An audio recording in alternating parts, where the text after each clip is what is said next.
네, 이 문제를 취재한 온누리 기자와 함께 한 걸음 더 들어가 보겠습니다. 온누리 기자, 상식적으로는 당시에 편파 판정을 했던 그 심판이 먼저 징계를 받아야 하는 거 아닌가 싶은데 우리 심판이 불이익을 받았네요. 네, 당시 심판장을 맡았던 건 영국 국적의 피터 워스 심판이었는데 결론부터 말씀드리면 국제빙상경기연맹 ISU는 이 심판에 대해서는 아무 징계도 하지 않았습니다. 당시 경기 후에 우리나라와 헝가리가 이의 제기를 했지만 ISU는 판정에 아무 문제가 없다고 맞서면서 추가 조사를 하지도 않았습니다. 판정 시비에 대한 자체 평가도 없이 이렇게 덮어버리면서 논란의 판정은 되풀이될 수밖에 없는 구조가 됐습니다. 네, 그러니까 아까 리포트에서 다른 나라의 이의 제기가 있었기 때문에 자격을 박탈한다고 했는데 이거는 아마도 중국이겠죠?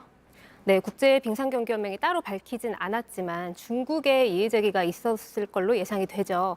그러니까 편파 판정에 수혜를 본 나라의 이의 제기는 받아들이고 피해를 보고 억울함을 호소한 나라에는 또다시 불이익이 왔다고도 해석할 수 있습니다.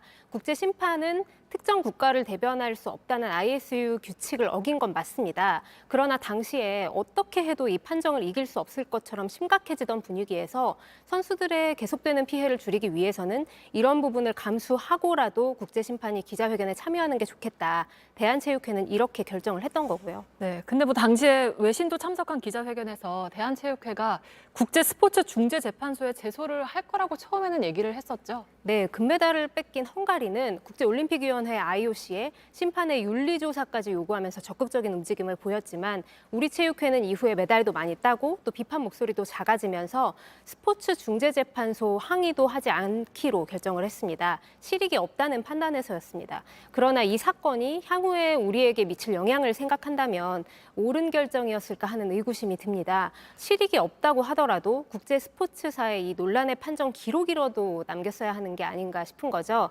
결국은 심판 한 사람의 희생으로 아까운 최상위 국제심판 자리만 뺏기는 결과를 떠안았습니다.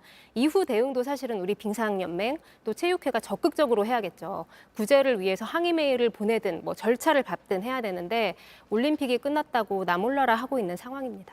네, 여기까지 듣겠습니다. 온누리 기자였습니다.